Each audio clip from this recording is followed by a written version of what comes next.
You're listening to Colorado Chamber Office Hours, a podcast that explores what matters most to business.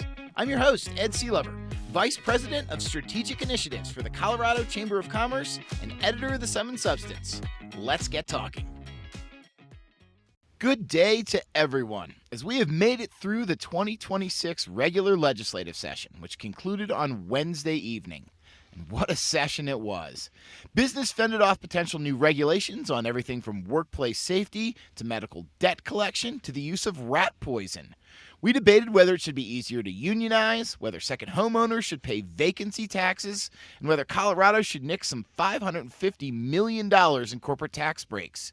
And yet, as I wrote in an article that went up on the Sum and Substance Thursday morning, it was a session in which business concerns were heard. Bills died, a regulatory reform measure passed, and the positive momentum around workforce development changes continued. And here today to break all of this down with me is the woman who spent the last 120 days breaking this down on a nearly daily basis with me, Meghan Dollar, the Senior Vice President of Governmental Affairs and lobbyist extraordinaire for the Colorado Chamber of Commerce. Meghan, thanks for coming on to the show for a second time this session to discuss what businesses should take away from the last 120 days. Thank you so much, Ed. Thank you for having me today. I appreciate it. Yes, yeah, we're both a little bleary-eyed here, but it's been a fruitful session. So to start with, let me get your big picture thoughts on this session. I wrote that it was a year where do no harm actually seemed to evolve into do some good for job creators and economic development. Am I being overly Pollyannish, or did business come out pretty well from this session? I'm going to say something crazy and say yes, we did. I think we had a very successful session. I think the Colorado Chamber led on some really important legislation that we'll talk about. But yeah, I mean, look, in addition to the Chamber's priority legislation, doing no harm, a lot of the job creation tax credit, job growth tax credit, I should say, passed and was extended for another 10 years. And that's a huge job creator. And so, there was some real positives. And just for those who aren't familiar with that one, the Job Growth Incentive Tax Credit is the state's top incentive for getting businesses to expand here in the state. That seemed to fly almost under the radar, but yes, that was extended for another 10 years. That was a big win for business. Absolutely. Let's talk about some of the other wins for business, though. Let's start on a positive note here. We got regulatory review and reform. We got streamlining of the state's siloed workforce development system. We got an artificial intelligence regulatory overhaul that tech leaders say is very positive for the industry. And we even got a ban on non-attorneys financing high-profile and big-money lawsuits against businesses. Which of these do you think is going to benefit business the most? You're like making me choose between children at this point. I mean, they're all so important. Look, I want to shout out specifically Senate Bill 137, our regulatory review and rule review bill that we did with the Department of Regulatory Agencies. That bill is really going to boost oversight of rules and regs and is going to give a lot more opportunity for the legislature to really look at what is redundant and what is necessary. I've said this before, I'll say it again. Our members have been talking about the regulatory state in Colorado, the regime, if you will, for years. And so this is our opportunity to really get some transparency there. So I think that's really probably the biggest win in my mind. I would say close second, AI. That was a shout out to our president and CEO, Lauren Furman, on that, because I know she led and herded the cats on that. And that was a really big win after, 8 months of work. And I think as people look at this, they're going to look at the regulatory review bill and see pretty easily why that was important. That requires state agencies no less than every 5 years to look at all the rules and figure out what's outdated, what's redundant, what frankly just isn't working like it's supposed to. And Exactly. we anticipate a lot of, maybe not a lot, but some significant rollbacks will come from that when we figure out what's not working in state government right now. The AI bill is a little bit harder to dissect, but I think what was really important about that was that, yes, we want to regulate this new and quickly evolving technology, particularly when it comes to making consequential decisions. But we don't want to be the outlier state where AI businesses won't locate or where, frankly, small employers can't use AI to sift through resumes. My thoughts were that This bill fixes this. This bill found the middle ground on that issue. And I think you saw that by the fact that Governor Polis has already signed the bill into law 2 days after it was passed in the session. And that a lot of tech companies say, okay, well, we're going to ask for some fixes, but we can live with this. Do you feel like we have really, I don't want to say solved the AI issue, but do you feel like we found the middle ground that the 2024 law was so lacking? Absolutely. I think, what's most important about this is, I think, and I think one of the sponsors said this the other day at the bill signing, was, it's not perfect, right? Not everyone is happy. It's a true compromise. And it's a true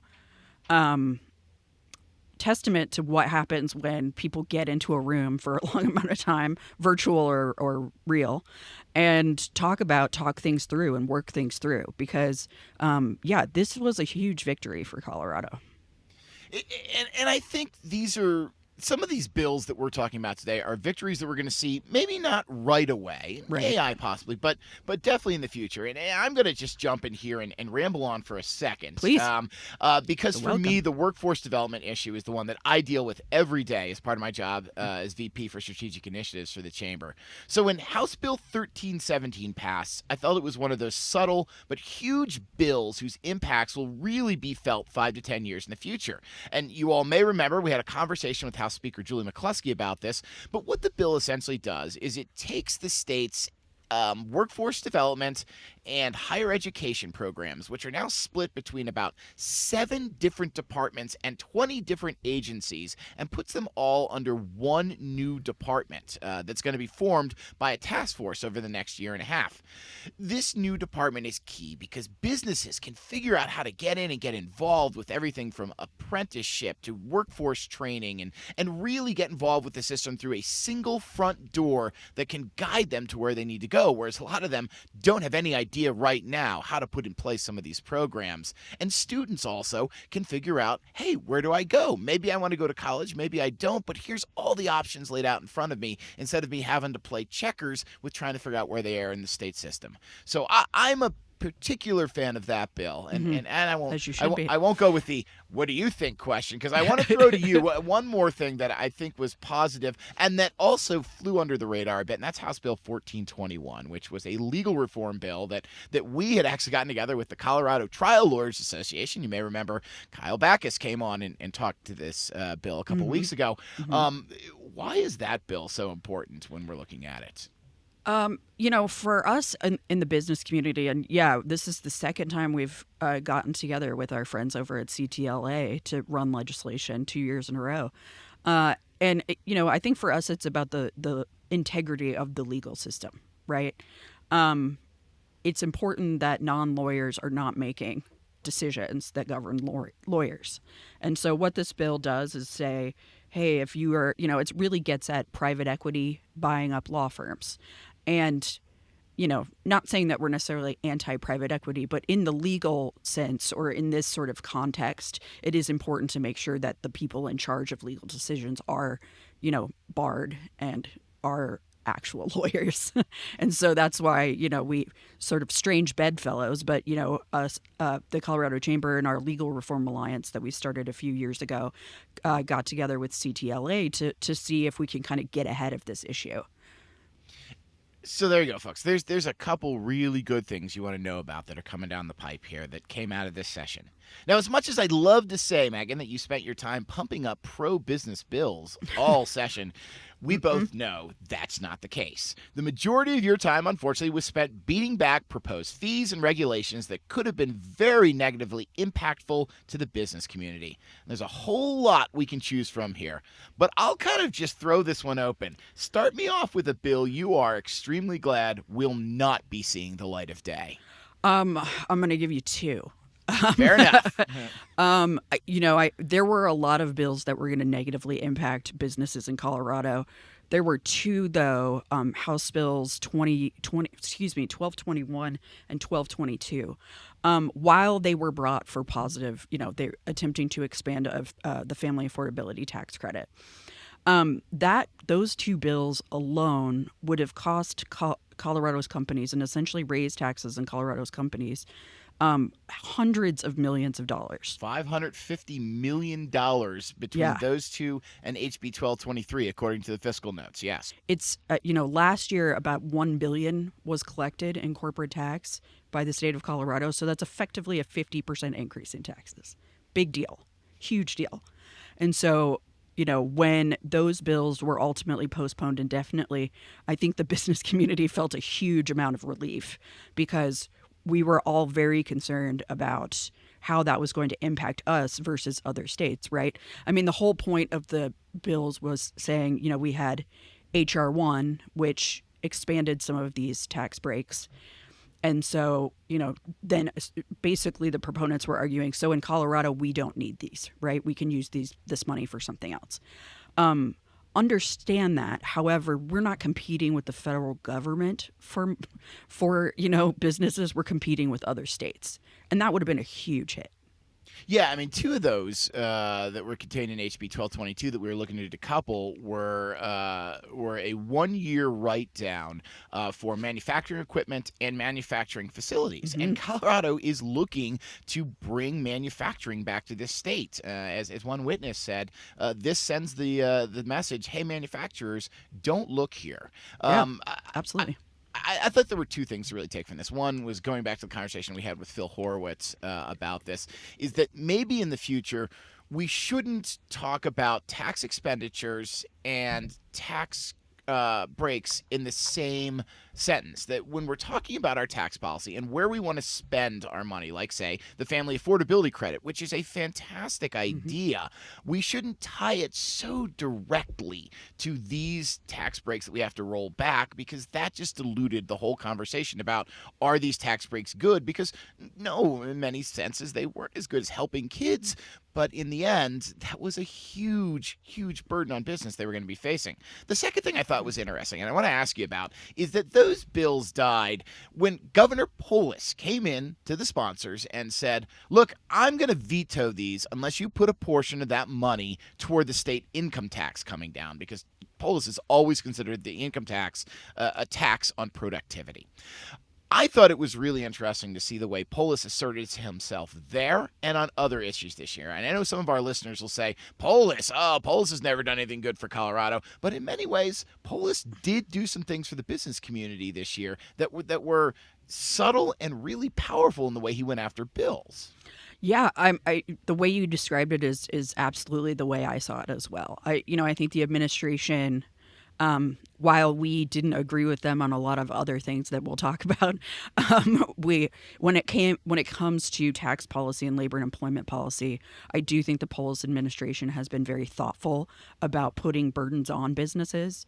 And I think, when we're putting out reports like our relocation tracker and stuff like that, they understood that was a big deal. And they understood that these types of bills would continue that road. And one other bill I think is worth noting where Polis stepped in on that died on the very last day of this session was House Bill 1054. And this was a bill that proponents had said, if OSHA rolls back rules, Colorado, which has no oversight over workplace safety right now, can step up and incorporate those rules as a state here. Now, there were a lot of reasons people thought this was a bad idea. But I think between that and HB 1272, which is the bill we also discussed earlier this session on extreme temperatures and how to protect workers who are out in the hot or out in the cold, there was a lot of push for the state has got to step up and step into workplace safety. Yeah. 1054 is dead. 1272 has gotten changed to essentially being, we're going to collect data on workplace injuries caused by temperature, and then we're going to write up a model plan that we can circulate to employers that could be used. Are we going to keep talking about workplace safety, and why is that so problematic in your eyes if we do?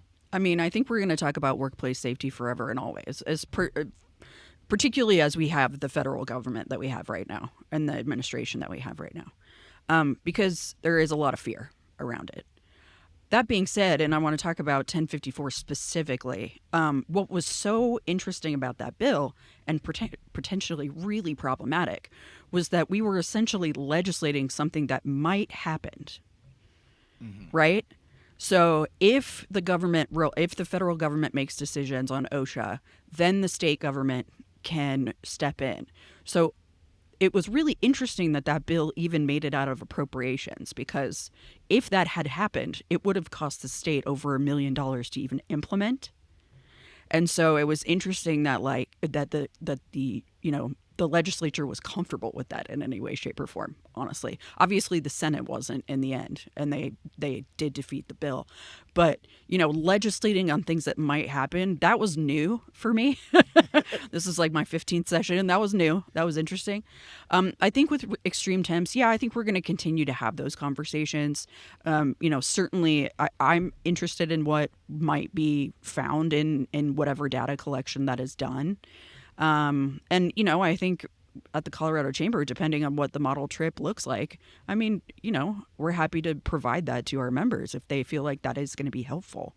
I mean, to be clear, our employers do not want their employees to be getting heat stroke or freezing. And so, or having any workplace safety problems. Exactly. I think I should mention that before people accuse us of being heartless. Yeah. But at the same point, they'd like to know who is actually in charge of deciding what workplace safety is. The federal government, the state government, some combination of the two of them. It gets a little confusing and frankly bad for the system at that point. Yeah, and I think at that point, particularly with 1054, I joked that it was like OSHA light.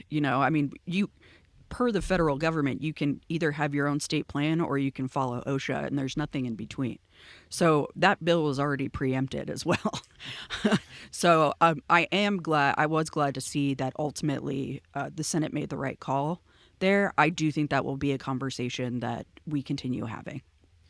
In addition to regulations that were proposed this year, there were a couple of fees, financial hits that businesses were looking at. We talked about the tax bills already, but one I don't think we should skip over is that late in the session, a bill was proposed that would have included $40 million in new fees on health insurers to prop up the state's health insurance affordability enterprise, which funds 3 different programs: the Omnibus Elude program for undocumented immigrants, the reinsurance program, and the program which we help to give subsidies to people on the individual health exchange. That bill was changed substantially, and most importantly, the fee on insurers, which would have ended up being a fee on anyone who's insured, is now gone.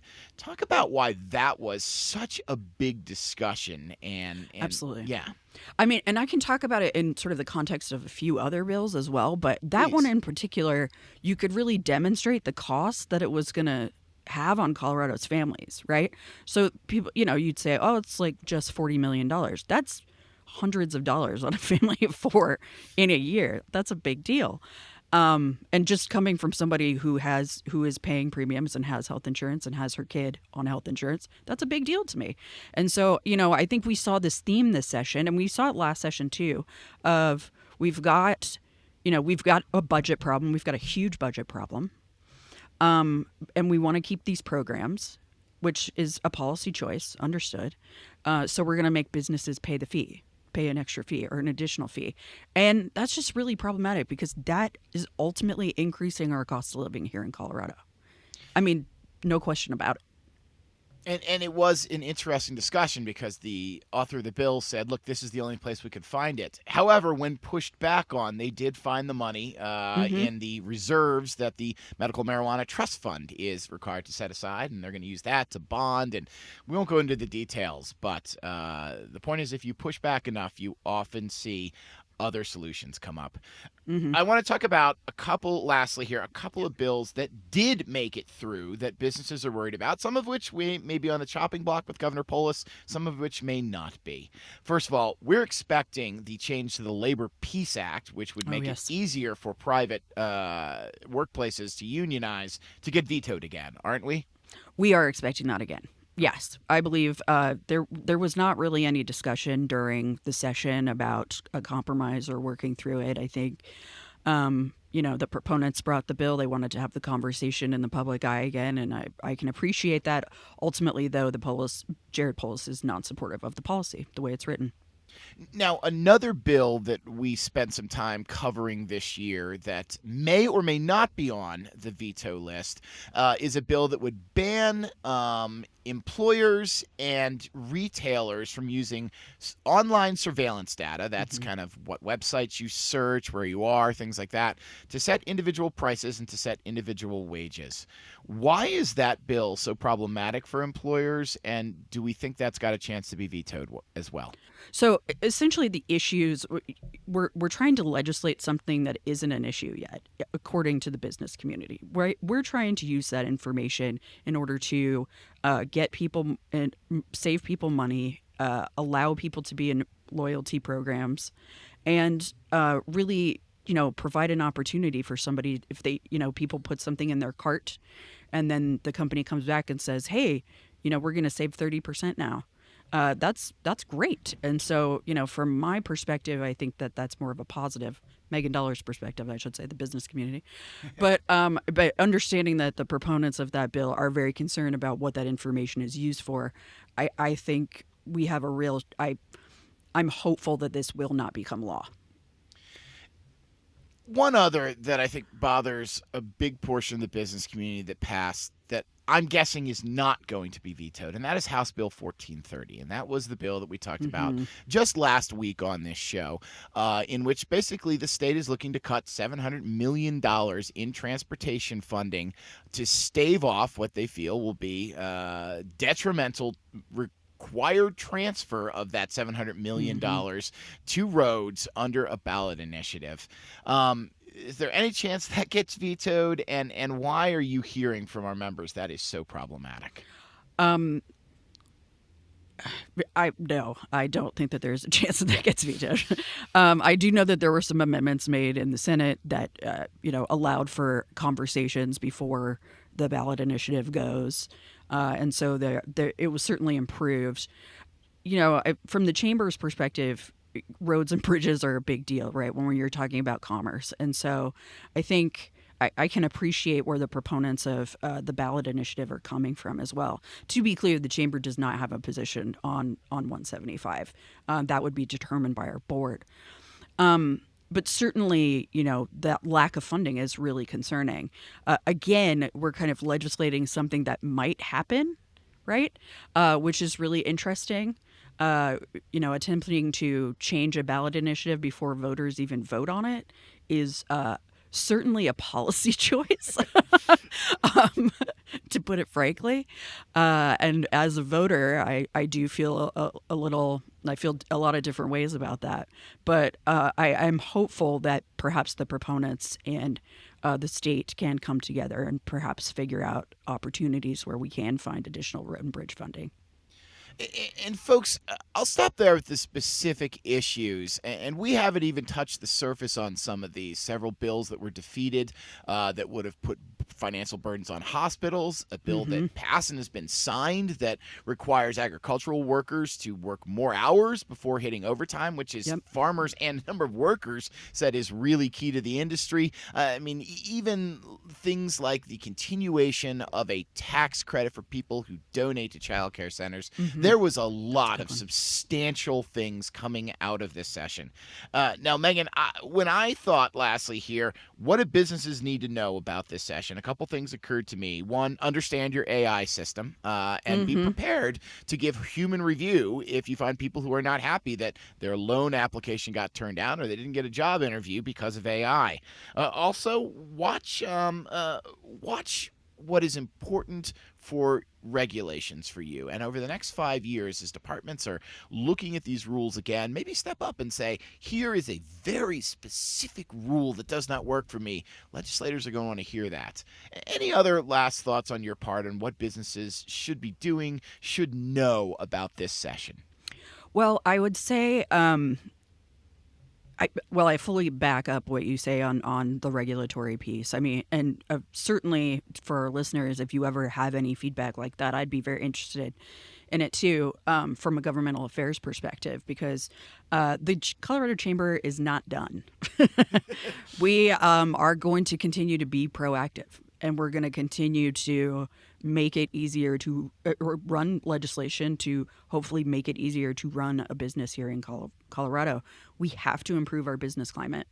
Otherwise, we're going to continue to have economic issues. We're going to continue to have budget problems. And so it's really important from a chamber perspective that we make those changes in law. Folks, she is Meghan Dollar, Senior Vice President of Governmental Relations for the Colorado Chamber of Commerce. I'm Ed Sealover, VP of Strategic Initiatives. We thank you for going through this session with us and all the things that are important. Don't worry, we're not going away. We're just going to take a breather before the next session comes around in 8 months. Well, thank you all for journeying through this session with us on the Colorado Chamber Office Hours podcast. And we thank all the people who sat down with us to explain the pro and con sides of various arguments this session so that you could understand the issues better, decide for yourself where Colorado needs to go. Those guests included 15 legislators, including all 4 of the highest-ranking leaders in the 2 chambers, 11 leaders of interest groups ranging from business associations to a fiscal equity policy institute, 3 lawyers who were subject matter experts in their field, 1 business owner concerned about regulations, and of course my colleague Meghan Dollar. We hope these conversations have been enlightening to you. Now, just because the legislative session is over doesn't mean we're going away. But we will be scaling this back from weekly episodes to biweekly episodes in the off-season. And we'll still be talking about bills becoming laws, or even bills that may be coming in 2027 when the need arises. But we're also going to shift our focus a bit to cover a broader swath of issues that impacts the business community. We'll be talking about workforce development initiatives and rulemakings coming from the state, particularly as the rulemaking on AI regulations ramps up later this year. We'll talk to business leaders about big-picture concerns and about leadership in the workplace. And we will duck in where we can to talk about ballot initiatives and key state election races that will impact the Colorado business atmosphere for years to come. It'll be fun.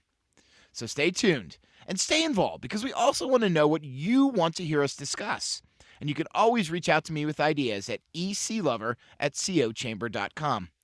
We'll be back with our next episode on June 1st. And as always, I will keep the conversation going here on Colorado Chamber Office Hours and on the Sum and Substance at tsscolorado.com. Thanks. That's all for this episode of Colorado Chamber Office Hours. Once again, I'm Ed Sealover, Vice President of Strategic Initiatives for the Colorado Chamber of Commerce and editor of the Sum and Substance. I'll keep the conversation going at tsscolorado.com, and we'll see you next time as we explore the issues that matter most to business.